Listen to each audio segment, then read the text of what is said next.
যে সিস্টেমে ক্ষমতা দখলের জন্য ও ক্ষমতায় টিকে থাকার জন্য জনগণের জীবন নিয়ে নোংরা খেলা খেলতে হয়, যে সিস্টেমে সরকারি বাহিনীর গুলিতে সাধারণ মানুষকে প্রাণ হারাইতে হয়, আবার সাধারণ মানুষের আন্দোলনে সরকারি বাহিনীকে প্রাণ হারাইতে হয়, যে সিস্টেমে কুড়ে ঘরে থাকা হতদরিদ্র শ্রমিক থেকে আরম্ভ করে গণভবনে থাকা সর্বোচ্চ নেতা পর্যন্ত সবাইকে অজানা ভয়ভীতি আর উৎকণ্ঠা নিয়ে দিন পার করতে হয়, সেই বস্তাপচা সিস্টেম এবার বাদ দিতে হবে। গণতন্ত্র এমন কোনো ঐশী বিধান না যে 16 কোটি মানুষের জীবন দেওয়া হইলেও সেই গণতন্ত্রকে পূজা করে যাইতে হবে।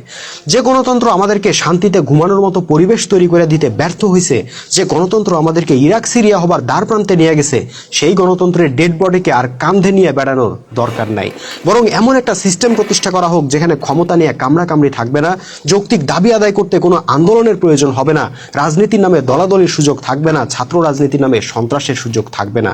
আপনি হয়তো বলবেন তেমন সিস্টেম কি সম্ভব? আমি বলবো অবশ্যই সম্ভব।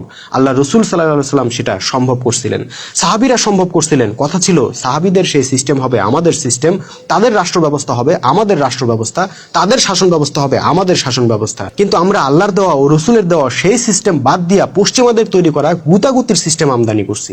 তারপর বলদের মতো নিজেরাই নিজেদের বিরুদ্ধে স্লোগান দিতেছি, অ্যাকশন অ্যাকশন ডাইরেক্ট অ্যাকশন।